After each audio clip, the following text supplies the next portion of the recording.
नमस्कार देवी और सज्जनों, मेरा नाम है मुकुल देव वृक्षपति। आप देख रहे हैं लाइव टाइम्स टीवी। महाशिवरात्रि का दिन है। आज के दिन में हमने आप लोगों को भगवान शिव के बारे में बहुत कुछ दिखाया, बताया भी, दर्शन भी करवाए। लेकिन जब भी हम स्पिरिचुअल प्रोसेसेस की बात करते हैं, शिव तक पहुंचने की बात करते हैं, उसमें बहुत सी बातें ऐसी हैं जो हम लोगों से छूट जाती है। एक अलग से एक्साइटमेंट हमें शिव के नाम से अवश्य होती है, लेकिन उसके साथ साथ हम लोगों में लैक ये रहता है कि वो प्रोसेस क्या है, किस तरह से शिव शिव बनते हैं।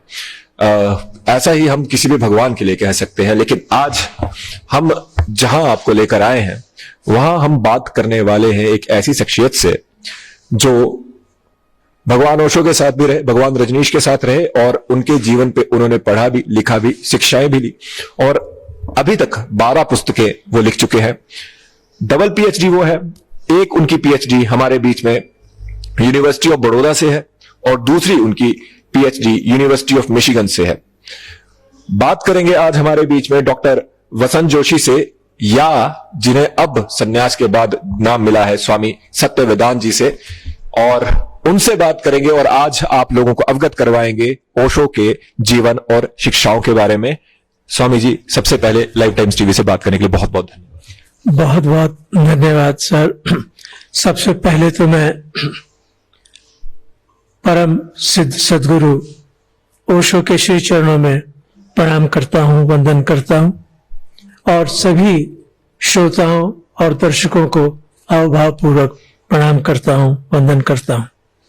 आपका बहुत बहुत अनुग्रह करता हूं कि आपने मुझे मौका दिया आपके सभी दर्शकों से, श्रोताओं से मिलने का। स्वामी जी, सबसे पहला प्रश्न ये, आप पीएचडी कर रहे थे, उसके बाद आपने अमेरिका में पीएचडी वहां पर भी परस्यू की। एक व्यक्ति जो डबल पीएचडी को परस्यू करने वाला है, वो इस स्पिरिचुअल पाथ पे ओशो की ओर किस तरह से, आपका इंक्लिनेशन किस तरह से हुआ, किस तरह से आपको ऐसा लगा कि इनका अनुसरण करना ज्यादा आवश्यक है? प्रश्न तो आपका बहुत अच्छा है, लेकिन इसकी बात करने जाऊंगा तो बहुत समय चला जाएगा। संक्षेप में मैं बता सकता हूं। पहली बात तो यह है कि गुरु के साथ का जो प्रेम, वो सबसे उदात्त प्रेम माना जाता है, और वो उनके साथ मेरा प्रेम हुआ जब मैं यूनिवर्सिटी मिशिगन एन आर्बर में, अमेरिका में, मैं दूसरी पीएचडी कर रहा था। मैंने उन दिनों ओशो की प्रवचनमाला सुनी, महावीर मेरी दृष्टि में, अद्भुत प्रवचनमाला है जी। उसको सुना क्या, और मेरे हाथ से जैसी चीज निकल गई। मैंने कहा मुझे इनके दर्शन करने हैं, और तय किया मैंने। लेकिन इतना आसान नहीं था। पहले पीएचडी पूरी करनी जरूरी थी, दूसरी बात पैसे नहीं थे, तो एक साल शिकागो में मैंने डायरेक्टरशिप पे नौकरी की, और उसके बाद पैसा जमा करके फिर मैं 1975 में मैं पुणे आकर के मैंने ओशो से संन्यास दीक्षा ली, उनके दर्शन किए। इस तरह से सारी बात शुरू हुई। तो कहने का आशय यह है कि गुरु के साथ का हमारा संबंध, जैसा मैं समझाऊं, वो बहुत सदियों का संबंध, जन्मों जन्मों का संबंध होता है। इतना आसान नहीं होता। हमारे जितने भी दूसरे, जो जैसा मैं समझाऊं, जो रिश्ते होते हैं ना, वो एक्सीडेंट होते हैं, माता पिता, भाई बहन, पति पत्नी। लेकिन गुरु का जो है संबंध, वो एक्सीडेंट नहीं होता, उसकी परंपरा। इसलिए मैं कहते हैं गुरु शिष्य परंपरा, सिलसिला कहते हैं उसको, सिलसिला। वो सिलसिला चलता है।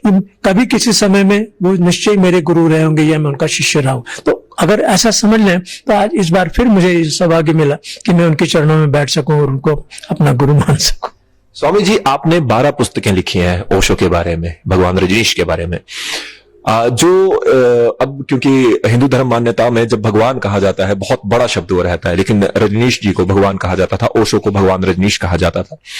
ये जो शब्द है, इसके बारे में काफी, क्योंकि ये जरूर है कि दुष्प्रचार काफी ज्यादा हुआ है ओशो के बारे में, तो ये भगवान शब्द, इसके बारे में थोड़ा सा, रजनीश के आगे भगवान क्यों लगता था, ओशो जी को भगवान रजनीश क्यों कहा करते थे, उस पर थोड़ी सी लाइट डाल।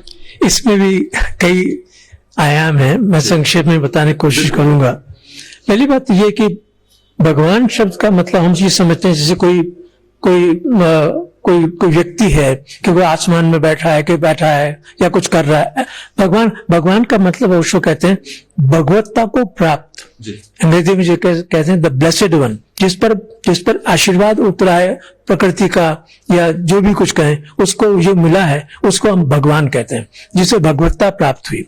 तो ओशो ने ये नाम जो दिया, ये नहीं कि जैसे कि वो कर्ता धर्ता है कि दुनिया उन्होंने बनाई, ऐसा नहीं, ये गलत अर्थ लिया गया। हमारे ऐसे सभी बुद्ध पुरुषों को हमने भगवान बुद्ध कहते हैं, भगवान महावीर कहते हैं, हम मुझे इसीलिए कहते हैं। और उन्होंने यहाँ तक कहा है, परसों मैं प्रवचन सुन रहा था सर, वो कहते हैं मैं मेरे सभी सन्यासियों को, मेरे सभी शिष्यों को डिक्लेयर करता हूं कि वो भगवान है। जी जी।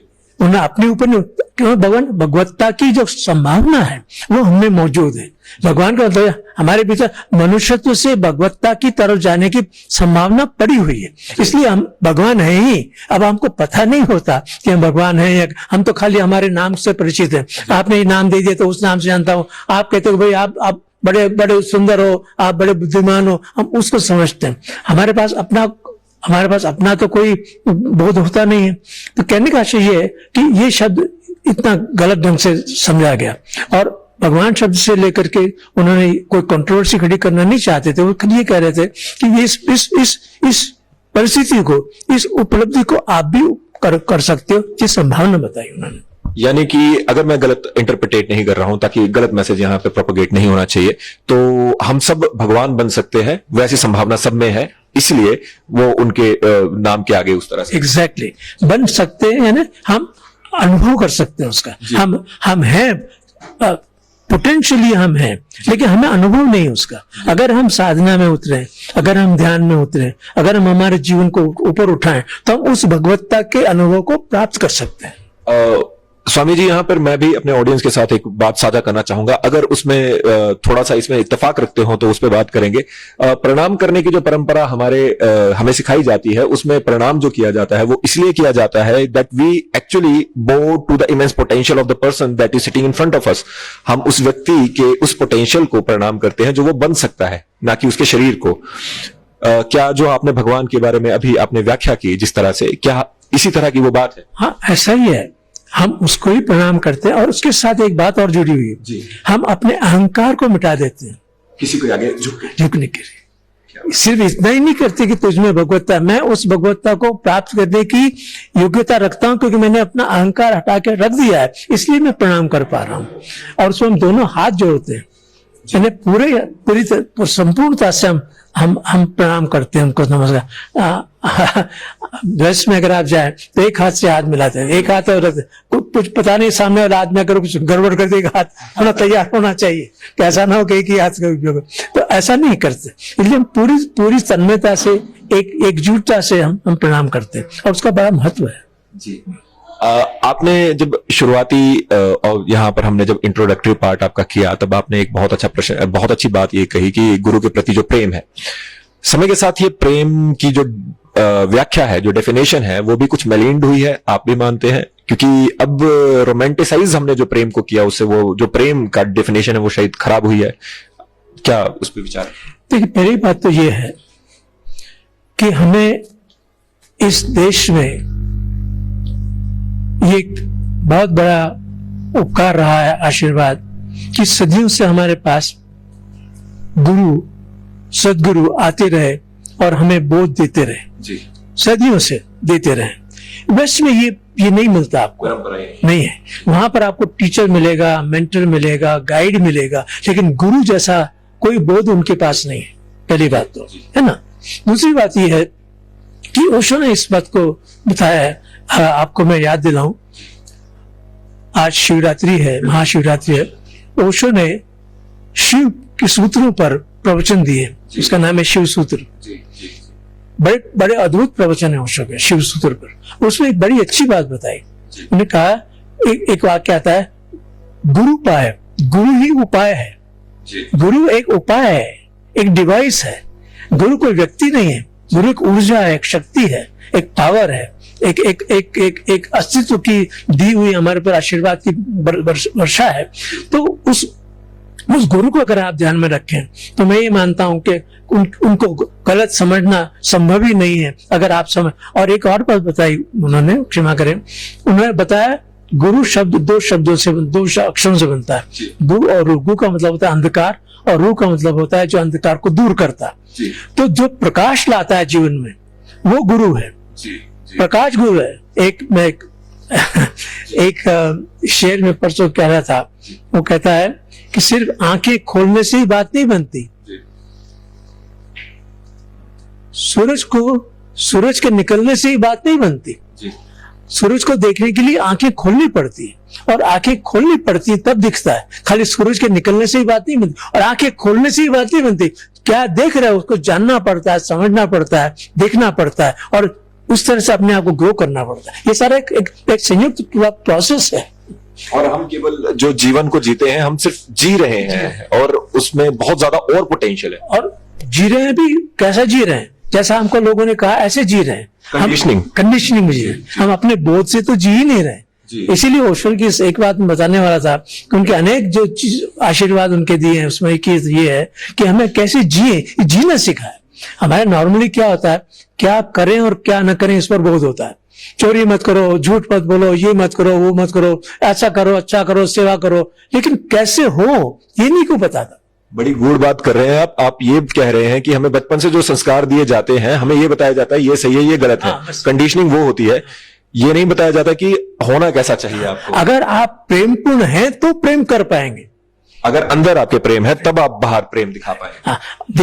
दिखा कर सकते हैं। अगर मैं क्योंकि करने में दिखाने क्या फर्क पड़ता है, मैं दिखा सकता हूं। अगर मैं क्रोधी हूं तो क्रोधी बाहर निकलेगा। अब आप मुझे क्रोध मत करो, मैं करूं क्या, मेरे भीतर क्रोध भरा हुआ है, तो उस क्रोध को तो बाहर निकल रहे हैं। उसके लिए कैसे होना, ये बहुत जरूरी चीज है, और वो होना बोध से होता है। इसलिए ओशो ने बोध की बात की, जागरण की बात की, अवेयरनेस की बात की। How to be aware of your unawareness, ये मूल सिद्धांत है उनका। एक बहुत बढ़िया बात की है आपने यहाँ पे स्वामी जी। खुद को इतना भर लें, इस तरह से भर लें, वैसल की तरह भर लें कि आपके अंदर से जल बाहर को छिड़के, जो और प्रेम बाहर की तरफ को छिड़के। बहुत बढ़िया। ये बात एक तरफ को रखे, क्योंकि ओशो की यदि हम बात करें, he we can say him that he was the first guru modern time में जिन्हें वेस्ट ने देखा, और रजनीशपुरम की वहां पे शुरुआत भी हुई थी, और किन्हीं कारणों से जो भी हुआ वो अलग बात है। लेकिन यहाँ पे एक बड़ा प्रश्न आता है, काफी ज्यादा लोग और जो ओशो की बात करते हैं तो उसमें एक ही, हालांकि बहुत सी किताबें, हजारों सैकड़ों किताबें उनके बारे में लिखी गई है, उनके द्वारा भी लिखी गई है, लेकिन फिर भी उनको जब याद किया जाता है तो एक ही किताब से, जो जिन्होंने उन्हें ज्यादा नहीं पढ़ा, वो है संभोग से समाधि। ये कारण क्या है कि इसी के आसपास लोगों के लिए उनकी ब्रांडिंग बना दी, ये क्यों इस तरह से हुआ? देखिए, ये बात भी ऐसे चलेगी तो दूर तक बात निकलेगी, तो फिर दूर तक जाएगी। फिर भी मैं संक्षेप में बताने की कोशिश करता हूँ। इसका बैकग्राउंड भी दे सकता हूँ और उसके एक मेरी व्यक्तिगत घटना भी बता सकता हूँ आपको। बैकग्राउंड तो इसका ये हिस्टोरिकली कि मुझे साल का पता नहीं है, लेकिन बंबई में भारतीय विद्या भवन है, जिसे उस समय के मुंशी जो थे, जिन्होंने बहुत काम किया इंडोलॉजी पर, उन्होंने इस भारतीय विद्या भवन की स्थापना की थी। तो भारतीय विद्या भवन के कुछ जो थे व्यक्ति, वो ओशो के पास जबलपुर में आए, ओशो प्रोफेसर थे उस वक्त, कि हमें आप प्रेम इस विषय पर हमें आपके प्रवचन माला रखनी है। ओशो ने कहा ठीक है। तो वो जबलपुर से बम्बई आए, तो भारतीय विद्या भवन में हॉल में सब बैठे हुए हैं। तो ओशो ने शुरुआत की, उन्होंने कहा कि मुझे कहा गया है कि मैं प्रेम के बारे में बात करूं, लेकिन प्रेम को समझने से पहले हमें काम क्या चीज है, शरीर के लेवल से शुरू करना पड़ेगा, क्योंकि उसकी यात्रा ऐसी चलती है। पहले शरीर में जब कभी ध्यान आता है तो प्रेम में ध्यान आता है तो प्रार्थना, और प्रार्थना में जब ध्यान आता है तो फिर परमात्मा। ऐसी उसकी यात्रा है। तो मुझे पहले तो आपके साथ काम क्या है इसकी बात करनी पड़ी। तो वो जो आयोजक थे वो थोड़े से शक पकड़ाए, उन्होंने नोट भेजी कि आचार्य जी इस विषय पर तो हमारे देश की शायद विडंबना है कि इतनी ज्यादा आबादी होने के बाद भी हम इस बारे में बात करने से हिचकिचाते हैं। और भी आता हूँ उस पर मैं। और उस तो ओशो उन्होंने ऐसे दिखाई कि भाई आपके आयोजक कह रहे हैं कि मैं काम विषय पर आपसे बात ना करूं, अगर आप चाहते हो करूं तो आप हाथ ऊंचे करो। तो सबने हाथ तो उसने कहा भैया सब सुनना चाहते हैं, अगर आप ना सुनना चाहे तो आप जा सकते। वो सब उठकर चले गए। ओशो ने उठकर चले गए। ओशो ने पूरा प्रवचन दिया और उन्होंने सारी प्रवचन कैंसिल कर दी, जो आयोजक थे। तो उसने कहा ठीक है मैं वापस जबलपुर चला जाता हूँ, और जबलपुर चले गए। अब कुछ बुद्धिमान लोगों को लगा कि ये तो गलत बात है, हमने 5 प्रवचन माना में बात की, 4 ही तो सुने ही नहीं है, और हम निर्णय लेके बैठ गए, जजमेंट लेते हैं, ऐसी तो बात ठीक नहीं, पूरे प्रवचन तो सुनने चाहिए। तो फिर गए, तो उसने एक शर्त पर, मैं अब कमरे में बंद नहीं बोलूंगा, मैं पूरे मैदान पे लोगों के सामने बोलूंगा, अगर तैयार हो तो उन्होंने बाकी के 4 प्रवचन सर आजाद मैदान बंबई में दिए 70,000 आदमियों के सामने, 70,000 पीपल इस प्रवचन को सुन रहे थे। आपको ये बहुत बड़ी बात है उस समय की। हाँ, अब सवाल ये हुआ कि इसका नाम क्या दें। ये एक याद रखिए, गुरु एक उपाय है, गुरु एक डिवाइस है, याद रखना। वो कब क्या करेगा उसका हमें पता नहीं, लेकिन उसका एक डिवाइस काम करता है हमको जगाने के लिए, हमको अपने जीवन से ऊपर उठाने के लिए। तो उन्होंने मित्रों से पूछा भाई क्या नाम दें, तो किसी ने कहा जी काम से राम की यात्रा, आत्मा से परमात्मा की, उन्होंने कहा कि नहीं, तो किसी ने कहा संभोग से समाधि क्यों, उन्होंने कहा ये ठीक है। अब आप देखिए इस वाक्य को सुनिए आप, वाक्य सिंपल, संभोग से समाधि की ओर। लोग क्या पढ़ते हैं, संभोग द्वारा समाधि की ओर, द्वारा नहीं है शब्द, फर्क बहुत ज्यादा है। जिन्हें हिंदी का इसमें ज्ञान कम हो, से जाने की और बात हो रही है, द्वारा उसको साथ लेकर चलने की बात हो रही है। जैसे पटियाला से दिल्ली, मैं पटियाला से दिल्ली की ओर जा रहा हूं, तो पटियाला मेरे बिगिनिंग पॉइंट है, लेकिन अल्टीमेट गोल तो दिल्ली है, समाधि है, समाधि अंतिम पक्ष है, लेकिन शुरुआत तो वहीं से करनी पड़ेगी जहां हम हैं। अब हम अगर हम पाखंड सिखाते हैं और आदमी कहां फंसा हुआ है इससे पता चलता है। जो आदमी इस शीर्षक को देकर भड़कता है, उसको याद रखना चाहिए वो कहां अटका हुआ है, वो वहां अटका हुआ है जिस चीज से वो भड़क रहा है, जिस चीज से भड़क रहा है वो, पहली बात। दूसरा मेरा व्यक्तिगत उदाहरण थोड़ा संक्षेप में बताऊंगा। बिल्कुल बिल्कुल, आपके लिए पूरा समय हमारे। दिल्ली में ये पुस्तक मेला लगता है, पहले हर साल लगता था, अब शायद हर 2 साल में लगता है। तो एक बार एक पुस्तक मेले में हमारा बड़ा ओशो वर्ल्ड फाउंडेशन का जो बड़ा भारी टेंट लगा हुआ था, हजारों लोग आ रहे हैं ओशो की पुस्तकें देखने हो रहे हैं। तो मुझे किसी ने कहा कि एक पत्रकार मित्र आपसे बात करना चाहते हैं। मैंने कहा ठीक है, मैं खड़ा हूँ, मैं उनकी राह देख रहा हूँ, इतने में एक कपल आया, पति पत्नी। तो उसमें से जो पुरुष है वो मेरे पास आया और मेरे कान में फुसफुसा, कहता है जी वो संभोग समाधि की किताब है क्या? मैंने कहा जरा जोर से बोलो। पत्नी पीछे खड़ी है। अरे मैंने कहा पत्नी पीछे खड़ी है तो क्या हुआ, तो मुझे सुनना तो चाहिए ना। और उसमें ऐसा क्यों घबरा रहे हो, सामने तो रखी हुई है, आप देख लो उसको उठाकर। उठाए और पन्ने पलटने शुरू किए। कहाँ पे वो आएगा, काम की बात आएगी? नहीं, वो चित्र देखना चाह रहा है, उसे चित्रों में इंटरेस्ट है, उसे और किसी चीज में इंटरेस्ट नहीं है कि कहाँ क्या आ रहा है। और जब मैंने कहा क्या चित्र देख रहा, पत्नी पीछे, अरे पत्नी की बात कर रहे हो तो ये स्थिति है ना, आदमी कहाँ अटका हुआ है और दोष देते हैं होशों को, लेकिन ऐसे होशों ने जगाया हमको कि देखो तुम कहाँ फंसे हो। बहुत मैं समझ पा रहा हूँ, ये उस तरह की बात है जहां पे आप हैं उस लेवल पे बात करके शुरुआत करनी पड़ेगी। बिल्कुल सही है। और जिसने नहीं पढ़ा है वो हमेशा उसे बाहर से ही जज करेंगे। यू शुड नेवर जज a book by its cover, हमेशा कहा जाता है, लेकिन हम ये करते हैं। मुझे अपनी रियलाइजेशन ज्यादा हो रही है यहाँ पे, गहरा है। एक और मजेदार बात है, फिर दूसरे दिन फिर मैं ऐसे खड़ा हूँ और एक सज्जन आए और मुझे कहते हैं जी वो किताब है क्या, वो किताब है क्या? नाम भी नहीं ले रहे हैं। पहले मुझे समझना चाहिए किस किताब की बात कर रहे हैं। मैंने कहा तू घर जा, तू अगर किताब का टाइटल भी नहीं ले सकता तो भैया तू किताब नहीं पढ़, तू घर जा। वो किताब का मतलब क्या होता है, तुम नाम बोलो पढ़नी हो। कहने का आशय है हमारा मानस मन कहाँ फंसा हुआ है, इसको उस जगह इस टाइटल को देकर कितने और सारे याद रखिए उसके पता नहीं कितनी 100 भाषाओं में इस पुस्तक का अनुवाद हुआ और हर भाषा में वो पुस्तक बेस्ट सेलर रही है। सबसे ज्यादा लोगों ने उस पुस्तक को पढ़ा है और गालियां उनको देंगे, लेकिन पढ़ने पहले जाएंगे उसी को। मुझे बड़ा इंटरेस्ट लगा, मैं एक बार इंदौर से आ रहा था एयरपोर्ट पे, तो वहां सड़क से गुजर रहा था, तो सामने एक बहुत बड़ा बोर्ड लिखा था, उसमें लिखा था यहाँ खराब चाय मिलती है और सारी दुनिया के भर पीने की कितनी खराब चाय देखें तो सही। ब्रांडिंग बहुत अच्छी हो गई उस चीज की, कितनी खराब चाय, उसका धंधा चल गया, वो खराब चाय मिलती है क्या करके। तो कहने का मतलब ये है कि हम कहाँ फंसे हुए हैं, ये ओशो ने हमको इंगित किया हुआ है।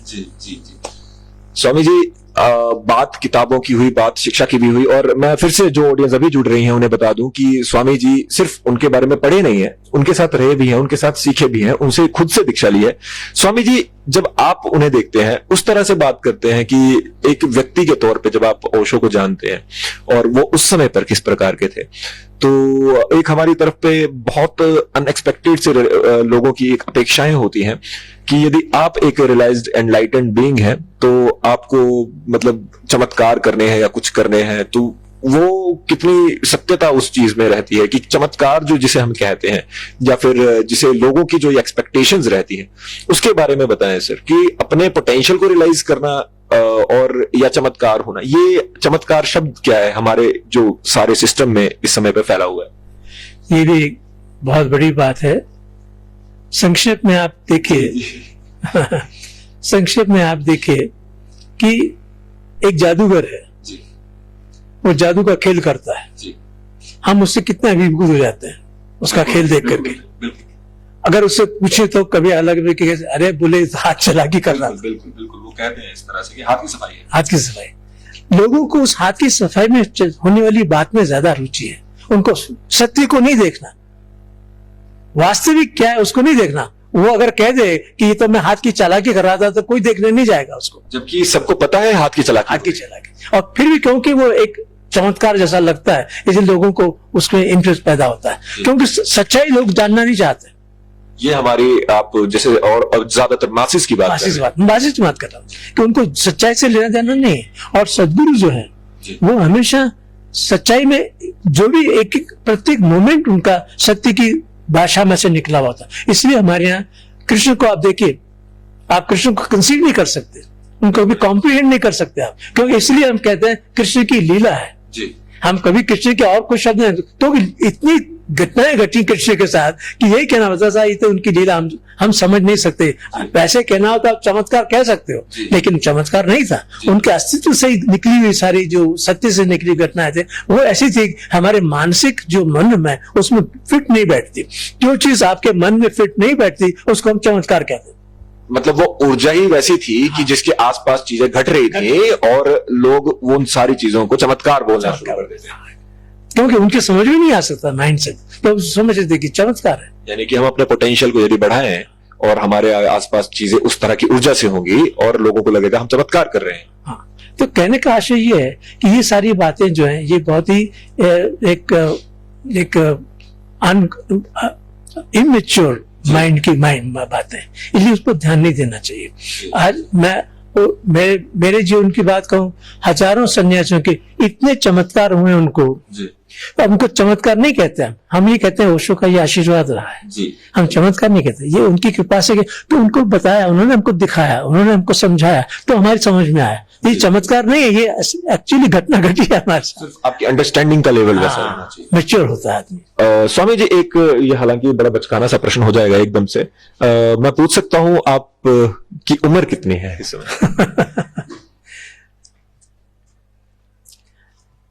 क्योंकि आप जवाब पूछना चाह रहे हो, मेरे लिए तो बहुत महत्व नहीं रखता लेकिन क्योंकि आप जी। ये मेरा 80वां साल चल रहा है, I'm 80 years old. And you are still so graceful and I've seen people जो 60 साल की उम्र के आसपास, आप तालियां बजा सकते हैं अगर चाहे तो, ऐसा कोई दिक्कत नहीं। Because I've seen people जो जिनकी उम्र जो है बहुत कम होगी, आपसे 10, 20, 30 साल भी कम होगी, लेकिन उनके जिस तरह से आप यहाँ पे बैठे हैं बिल्कुल ग्रेस के साथ, और उस तरह से बाकी लोग जब यहाँ पे अपने जीवन के 50वें साल पे स्ट्रगल करने लग पड़ते हैं तो एक एग्जाम्पलरी 80 साल बहुत, और भगवान करे ऐसे ही आप स्वस्थ रहें और ज्यादा लोगों को गाइड करें। स्वामी जी इसके आगे प्रश्न आता है कि समय के साथ जब ओशो ने अपने शरीर छोड़ा और वहां पे उनकी समाधि पे लिखा भी है, was never born and never died but came to this earth from this date to this date. जी विजिटेड जी जी। ये एक, और मैंने देखा था स्पीचेस कुछ पढ़ी है मैंने जिसमें उन्होंने लिखा था in on his deathbed he was as graceful as he was alive. What is, how do we define this grace? ये जो ग्रेस है ये किस तरह से आती है, और हमारे जो देश है जिसमें 135 करोड़ की आबादी अभी हो चुकी है, हम क्या ऐसा लैक कर रहे हैं जो हम लोगों में ये ग्रेस, क्योंकि जैसे आपने कहा गुरुओं की धरती रही है, देवताओं की, भगवान की धरती रही है, फिर भी हम लोगों में जिसमें सबसे ज्यादा इतना ज्यादा हमारे पास एक्सपोजर था जिस चीज का, उसमें हम इतना लैक कैसे कर गए? देखिए, इसका जवाब तो इंटेलेक्चुअली अगर दे दें तो उसका कोई मतलब नहीं होगा जी ये इंटेलेक्चुअल क्वेश्चन है। जी कैसे व्यक्ति उस स्थिति पर पहुंचता है, जी उसके लिए हमारे यहाँ साधना की गई है, रखी हुई है, जी जी ध्यान रखा हुआ है। जी ये साधना की प्रक्रिया से ही व्यक्ति के भीतर जो उत्क्रांति होती है, जो क्रांति घटित होती है, जो रूपांतरण होता है, जो ट्रांसफॉर्मेशन होता है, वो उसकी झलक मिलती है वो। जी और ओशो ने तो स्वयं एक अवतार के रूप में हमारे जीवन में आए और हर तरह से, पूरी तरह से, जैसे कहते हैं सभी कलाएं खिली हुई, जिनके कृष्ण के बारे में कहते हैं, ओशो के बारे में कह सकते हैं। कहने का आशय ये कि इनका इस वस्तु का जवाब इंटेलेक्चुअल देने का कोई बहुत मतलब मुझे अर्थ लगता नहीं है।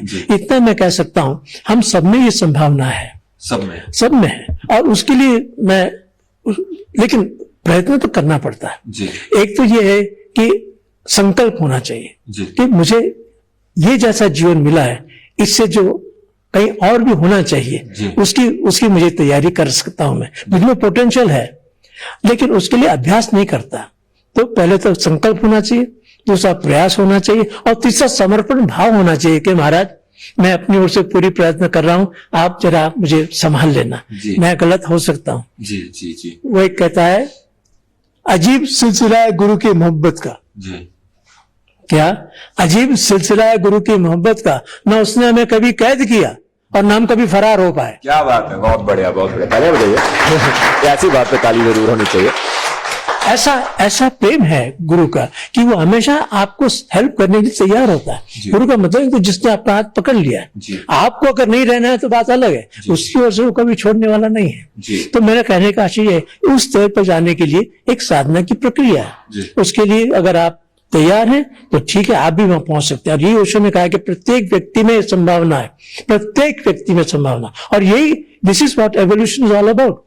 हम पता नहीं मछली थे कि क्या थे, कि वहां से उठ करके मिलियंस ऑफ ईयर्स के उत्क्रांति में आज हम यहाँ पर आके पहुंचे, और यहां से भी आगे की यात्रा है, वो हम नहीं करते तो ये हमारा चॉइस है, लेकिन कर सकते हो तो हम वहां पर भी पहुंच सकते हैं। तो ये इंटेलेक्चुअली नहीं, एक्सपीरियंशियल चीज है, इसका अनुभव करना पड़ता है, अनुभव करना आवश्यक है। और अगर इसकी बात करें तो क्या हमें, जो हमारे यंगस्टर्स हैं, खासकर कॉलेज जाते हुए बच्चे या स्कूल जाते हुए बच्चे, क्या इनके पास एक इस तरह से एक चैप्टर रहना चाहिए या फिर इस तरह से कोई प्रोग्राम रहना चाहिए जिसमें हम इनकी स्पिरिचुअल ग्रोथ के बारे में बात करें, ताकि जो भारत है, विश्व गुरु जिस पदवी पे वो था, अभी भी है, कुछ लोग कहते हैं, लेकिन सही मायने में विश्व गुरु की पदवी पे दोबारा पहुंच पाए, क्या कहेंगे सर? देखिए, एक दृष्टि से तो ये संभव है जी। और ओशो ने इस बात पर बहुत जोर दिया है। उनकी एक पुस्तक है, शिक्षा में क्रांति, कभी अगर मौका बने तो आप पढ़े, अद्भुत किताब है, पुस्तक है। उसमें उन्होंने बहुत सारी बातें कवर की हैं। मैं आपका जवाब 2-3 बात हुआ। हम हमेशा बच्चों पर बात करते हैं कि बच्चों को, जी हम ये नहीं सोचते कि बच्चे जिसके संपर्क में है जी, उनके पेरेंट्स के साथ क्या हाल है, उनके माता पिता कहाँ हैं, उनके शिक्षक कहाँ हैं, उसकी चिंता नहीं करते। हम बच्चों को जरूर करना चाहते हैं, ये गलत बात है। ये हमें शुरुआत खुद से करनी चाहिए। मेरा प्रश्न गलत है। मैं ये कहना चाह रहा हूं कि बच्चों के लिए ध्यान की प्रक्रिया है, ओशो ने दी है, ध्यान में से उनको गुजारा जाए, लेकिन उनके साथ जो काम कर रहे हैं उनको बच्चा देखता है, माता पिता को देखता है, गुरु को देखता है कि ये तो मुझे तो कह रहे हैं ध्यान करो, और खुद जाकर के तो उल्टी बातें कर रहे हैं। आप कैसे उसका अपेक्षा करेंगे कि वो उठ सकेगा? इसलिए उसने कहा कि शिक्षा का मूल केंद्र शिक्षक है, बच्चा नहीं है। Teacher is the centre of education, not the child. जी जी जी। ये एक बात बता रहा हूँ। तो मेरा कहने का ये है कि माता पिता को, शिक्षकों को, समाज को, खुद को अपने आप को पहले इवॉल्व करना पड़ेगा जी, तब तो जाकर के बच्चे का कुछ लाभ हो सकता है। आप बच्चे पर ही डाल देंगे, तुम्हारे कंधों पर देश का भार है और तुम देश का बंडा फोड़ने पे बैठे हो और बच्चों से कह रहे हो कि बच्चों करना तुम्हारा, ये तो कोई बात हुई। ये और बच्चा ऑब्जर्व करता है सारी, बिल्कुल बच्चा आपसे सीखता है, हाँ, उनको देख। तो कहने का आशय ये है कि बच्चों के लिए एक व्यवस्था होनी चाहिए।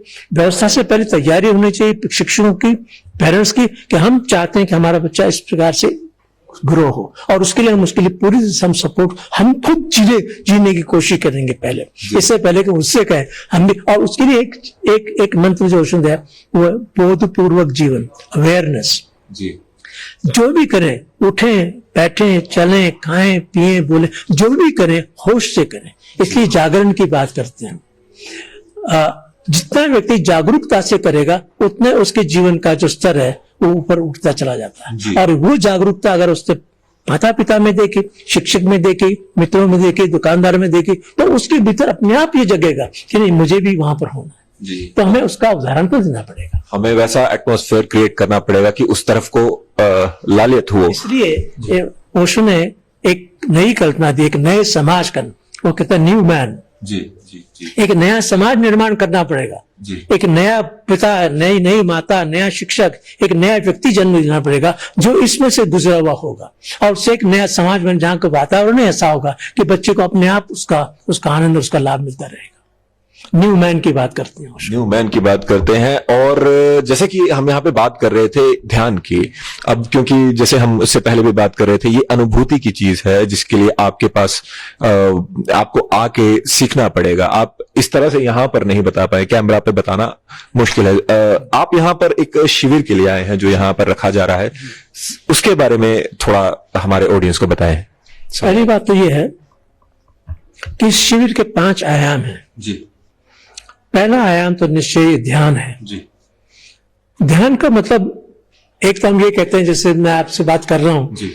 और अगर मैं इधर उधर देखूं तो आप कहेंगे इधर उधर क्या देख रहे हो, मेरी तरफ ध्यान दे। और एक ध्यान अपनी तरफ होता है। जी। हम अपनी ओर को कभी देखते हैं, दूसरों को ही देखते हैं। तुमने ये गलत किया, तुमने खराब किया, तुमने ये पहना, तुमने वो पहना, खुद ने क्या किया उसको नहीं ध्यान देते। तो बड़ी छाती चाहिए, बहुत बहुत बहुत हिम्मत चाहिए अपने आप को देखने में, कि हमको पता चलता है कि अंदर क्या चल रहा है। जी जी। हमारे भीतर को देखने के लिए बड़ी छाती चाहिए। एक गुजरात के बहुत बड़े संत कवि हो गए, वो कहते कि हरि का मार्ग शूरवीर का मार्ग है। परमात्मा के मार्ग पे चलना हो तो बहुत शूरवीर की तरह चलना, वो सच्चा शूरवीर है कि उसे देखना पड़ेगा।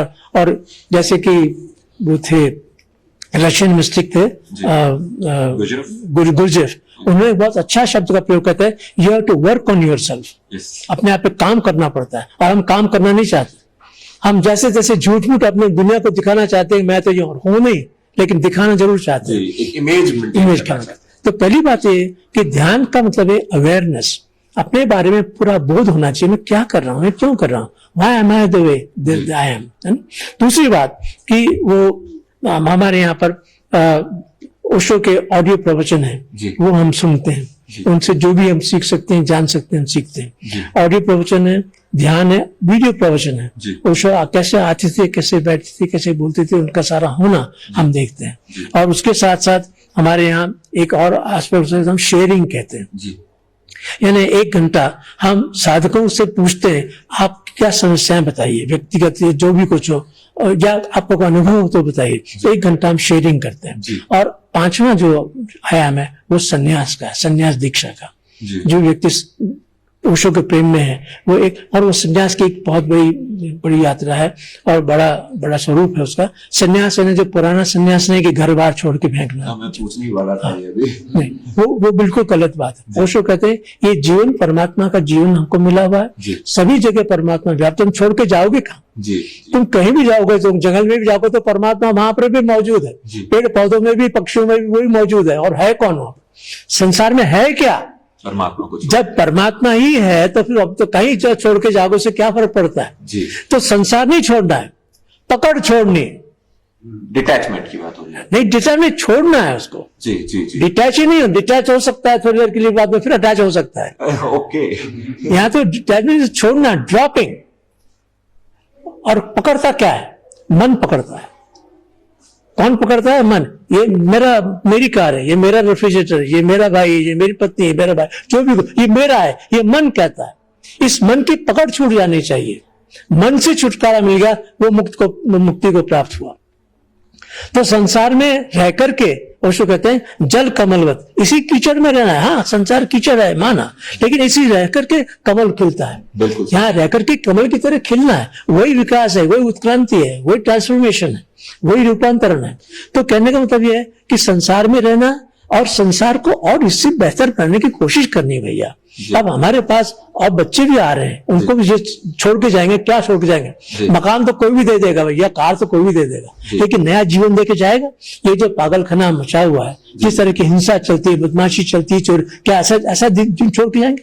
कम से कम बेहतर तो अपना के जाएंगे। तो ऐसा अगर कर सके हम, तो जीवन संसार में होकर के संसार हमारे भीतर ना हो, हम संसार में हो लेकिन संसार हमारे भीतर ना हो। तो संन्यास का मतलब ओशो का ये पहली बात कि संसार छोड़ना नहीं है, सारी जिम्मेदारी निभानी है। जी, जिम्मेदारी सारी निभानी है। हाँ, और जो भी धन जरूरी, धन का उपार्जन भी करना है, लेकिन उपयोग करना सीखना पड़ेगा। जी, आप धन उपार्जन करके जुआ भी खेल सकते हो और धन उपार्जन करके 4 आदमियों को रोटी भी खिला सकते हो।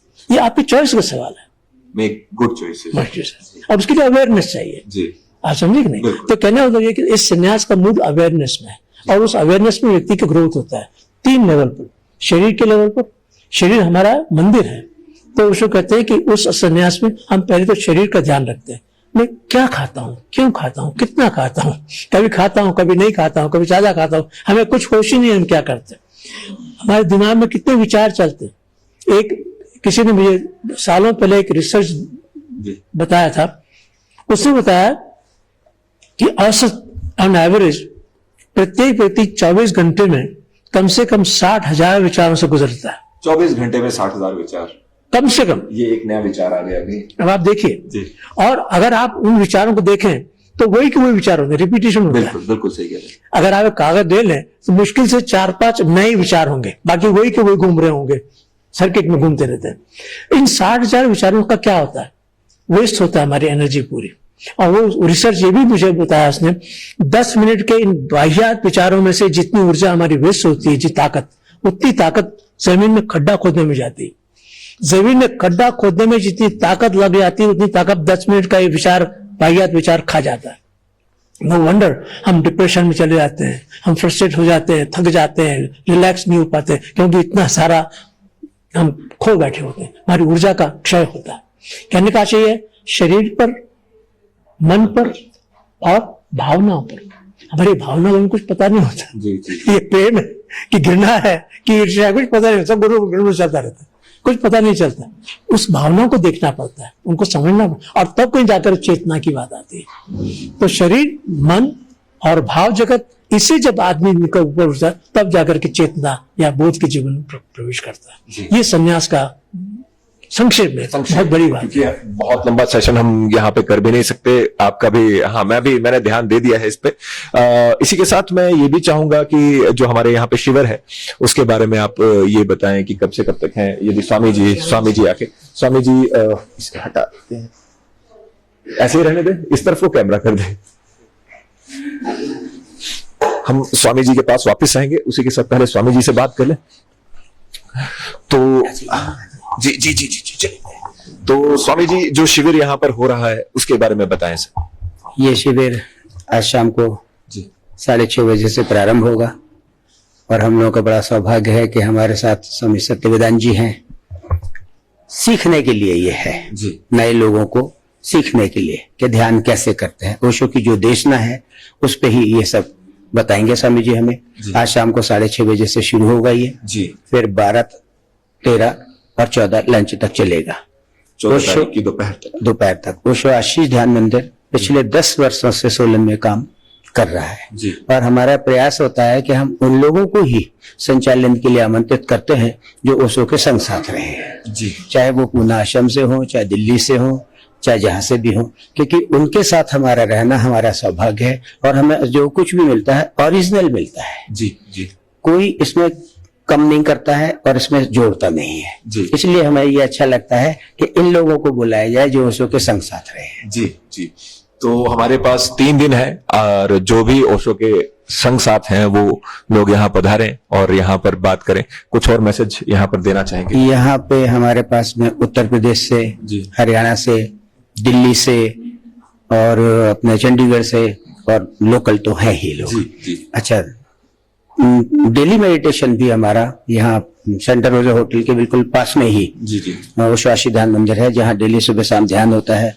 2-5 लोग आके रुक भी सकते हैं कहीं बाहर से। जी। और पिछले 27 वर्ष से ओशो के साहित्य के लिए पूरे देश भर में हम प्रदर्शनी का काम करते हैं। ऊपर लगी है, एक बार आप विजिट करेंगे तो आपको अच्छा लगेगा। जी बहुत बहुत धन्यवाद स्वामी जी आपका। उम्मीद करते हैं कि जो भी हमारे लोग इन्हें देख रहे हैं और आप लोगों को भी यहाँ पर आकर फायदा मिले, आप लोगों का भी जो एक जिसे कहते हैं एनर्जी लेवल का हम उठा पाए उसे। आपका बहुत बहुत धन्यवाद।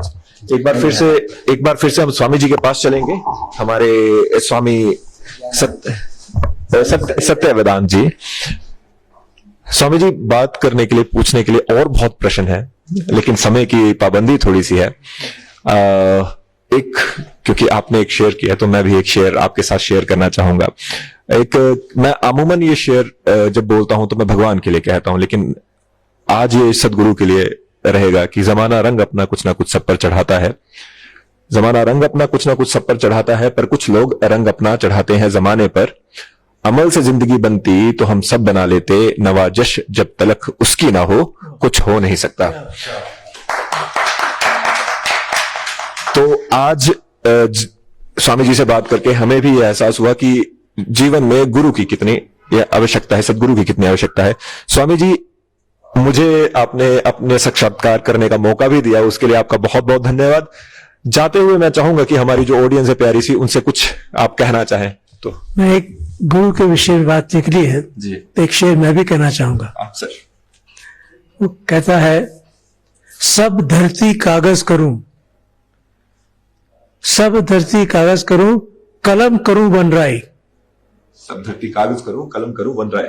सारी धरती को कागज बना दूं, सारे जो पेड़ हैं उनकी कलम बना दूं, 7 समुद्र की मसी करूं, 7 समुद्र की शाही बना दूं, गुरु गुण दिखा ना जाए। क्या बात है, क्या बात है, बहुत बढ़िया। कुछ कहा नहीं जा सकता कि बिल्कुल सही, गुरु गुण दिखा ना जाए। एक बार फिर से स्वामी जी आपका बहुत बहुत धन्यवाद लाइव टाइम्स टीवी के लिए समय निकालने। आपको भी धन्यवाद। आपके श्रोताओं को, दर्शकों मेरा प्रणाम, मेरा बहुत बहुत अभावपूर्वक धन्यवाद। Thank you sir. धन्यवाद सर। और इसी के साथ आप लोगों से अब यहां से विदा लेंगे। और कवरेज हम ये भी जानते हैं कि एमसी के इलेक्शन भी आ रहे हैं, वो भी आप लोगों को दिखाएंगे। देखते रहे लाइव टाइम्स टीवी। अभी के लिए आप लोगों से विदा लेते हैं। उम्मीद करते हैं आपके जीवन में नई ऊर्जा का संचार हुआ होगा। इसी तरह प्रज्वलित रहें, इसी तरह एनलाइटनमेंट की ओर बढ़ते रहें, अपने पोटेंशियल की ओर बढ़ते रहें। जय हिंद, जय भारत, जय हिमाचल।